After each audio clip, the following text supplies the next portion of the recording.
Friends, welcome back again in 4B engineers. तो आज का जो हमारा टॉपिक है, इससे पहले हमने इम्परफेक्शन क्रिस्टल स्ट्रक्चर का देख रहे थे पॉइंट डिफेक्ट को। पॉइंट डिफेक्ट के अंदर हमने 3 देखा और उसके बाद 3 और पॉइंट डिफेक्ट हैं हमारे, जो कि है सब्स्टिट्यूशनल इम्प्योरिटी डिफेक्ट, फ्रैंकल डिफेक्ट और स्कॉची डिफेक्ट। ठीक है, ये तीनों को हम यहाँ पे डिस्कस करने वाले हैं कि ये क्या है, कैसे होता है, ये काम कैसे करता है। ठीक है, सबसे पहले सब्स्टिट्यूशनल इम्प्योरिटी डिफेक्ट है। ठीक है, इससे सबसे पहले हमने सेल्फ इंटरस्टिशियल डिफेक्ट देखा था। उसमें हमने ये देखा था कि जो एटम्स हैं अपने प्लेस से, अपने लैटिस पॉइंट से छोड़ के इंटरस्टिशियल साइड, इंटरस्टिशियल पॉइंट पे जाके लग जाता है। फिर आया इम्प्योरिटी। ठीक है, फिर आया इंटरस्टिशियल इम्प्योरिटी डिफेक्ट। उस in that case interstitial side पे एक फॉरेन एटम आके उसमें कवर कर लेता है उसका। But in case of substitutional impurity defect, यहाँ पे क्या करता है, एटम कहीं शिफ्ट होकर इंटरस्टिशियल साइड पर नहीं जाता या कोई फॉरेन मटेरियल आगे शिफ्ट नहीं होता। यहाँ पे क्या होता है, जो आपका लैटिस पॉइंट पे जो एटम होता है ना, वो सब्स्टिट्यूट हो जाता है किसी फॉरेन एटम से, निकलता नहीं है, ना कि आपके दूसरे पॉइंट पर इधर से शिफ्ट होकर उधर शिफ्ट होता है, बल्कि क्या होता है, जो आपके एटम है वो सब्स्टिट्यूट हो जाते हैं किसी दूसरे फॉरेन पार्टिकल से। तो देखो यहाँ पे foreign atom occupy lattice position, क्या किया, जो नॉर्मल एटम से उनको रिप्लेस करके उसकी जगह पर आके फॉरेन एटम आ गया।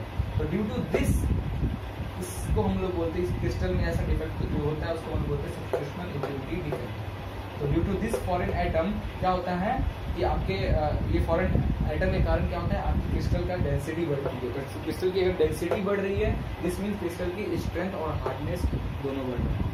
तो कभी कभी ये फायदेमंद भी है, कभी कभी ये नुकसान भी करता है। ठीक है, अब जैसे फॉर एग्जांपल के तौर पे देखें, निकल एटम सब्स्टिट्यूट कॉपर एटम। ठीक है, then solution of from its regular position in a solid solution.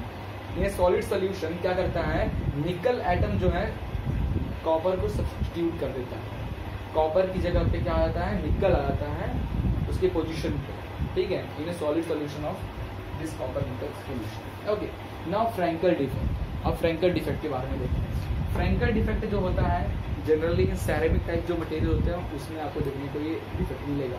Frankel और स्कॉची बोथ। ठीक है, दोनों ये जो डिफेक्ट है आपको सेरेमिक टाइप मटेरियल में देखने को मिलेगा। इसमें क्या होता है, आपका एनायन कैटायन होता है। ठीक है, आपके जो बड़े वाले हैं वो एनायन होते हैं और जो छोटे छोटे आपको जो दिख रहे हैं ये कैटायन्स होते हैं। ठीक है, ऐसा आपको एनायन कैटायन्स आपको मिल जाएंगे, कैटायन। ठीक है, नाउ फ्रैंकल डिफेक्ट में कैसा ये डिफेक्ट है, क्या फ्रैंकल डिफेक्ट, इसमें क्या होता है कि आपका जो कैटायन है सिर्फ कैटायन के साथ होता है। एटम एनायन तो अपनी जगह पे ही रहते हैं। कैटायन का प्लेस क्या होता है, वो अपना प्लेस छोड़कर किसी और इंटरस्टिशियल साइड पे ही जाता है। देखो, जाता तो इंटरस्टिशियल साइड पे ही है, एटम्स के बीच में ही जाता है, 4 एटम के बीच में चला गया। बट क्या होता है, कैसे, वो अपना प्लेस छोड़कर कैटायन जितने हैं, एनायन अपने लैटिस साइड पे, लैटिस पॉइंट पे, लैटिस प्लेस पे रहते हैं और कैटायन क्या इंटरस्टिशियल प्लेस पे रहते हैं। ठीक है, तो कैटायन यहाँ पे सिर्फ कैटायन क्या करता है, चेंज होता है। तो कैटायन अपना स्पेस छोड़कर, अपना जगह छोड़कर वो दूसरे नियर बाई जो आसपास और जो कैटायन है उनके पास चला जाता है। तो ये डिफेक्ट आपको वहाँ देखने को मिलता है। ठीक है, देखो, डिस्प्लेस कैटायन कॉजिंग वैकेंसी। तो ये जो फ्रैंकल डिफेक्ट है, नॉर्मली क्या क्या होता है, इसमें वैकेंसी डिफेक्ट भी होता है as well as self interstitial defect भी होता है। वैकेंसी डिफेक्ट कैसे होता है, कैटायन अपना प्लेस छोड़कर निकल जाता है, ये हो गया वैकेंसी डिफेक्ट। ठीक है, बट एक क्या होता है, जो कैटायन निकल गया वो कैटायन किसी इंटरस्टिशियल साइट में आकर सेट जाता है। ये जो displace cation causes self interstitial defect. ठीक है, तो इससे मिलकर बनता है हमारा फ्रैंकल डिफेक्ट। और now this defect occurs only from cation because due to small size as compare to anion.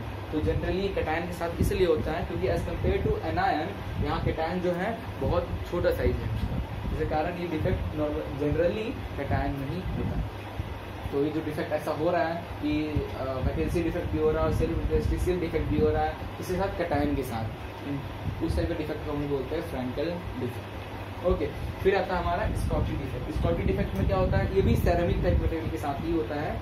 इसमें क्या होता है, पेयर बोथ एनायन और कैटायन। ठीक है, यहाँ पे क्या हो रहा था, फ्रैंकल में कैटायन से अपना प्लेस रिमूव कर रहा था और इंटरस्टिशियल साइड में आ जा रहा था। एनायन तो उस पर कोई दिक्कत नहीं, वो अपने प्लेस पे, उसमें कोई चेंजेस नहीं हो रहा। But in case of Schottky defect में एक एनायन और एक कैटायन निकल जाता है। यहाँ पे सिर्फ वैकेंसी डिफेक्ट होता है पेयर में। अगर 2 एनायन निकले तो 2 कैटायन भी निकलेंगे, 2 कैटायन निकले तो 2 एनायन भी निकलेंगे, ठीक है। पेयर में निकलकर चले जाते हैं, वैकेंसी डिफेक्ट क्रिएट करते हैं। जब एनायन और कैटायन एक साथ ऐसा वैकेंसी क्रिएट करते हैं किसी स्ट्रक्चर में, उसको हम लोग बोलते हैं स्कॉची डिफेक्ट। Okay, clear. तो ये था हमारा overall point defect in any crystal structure और एनी मटेरियल। क्लियर। तो थैंक यू। अगर आपको ये वीडियो पसंद आया तो प्लीज़ लाइक करें, अगर चैनल पे नए हो तो उसको सब्सक्राइब करो, बेल आइकन को जरूर क्लिक करना, बिकॉज जो भी ऐसे वीडियोस हैं आपके पास सबसे पहले पहुंचेंगे। ठीक है, thank you for watching this.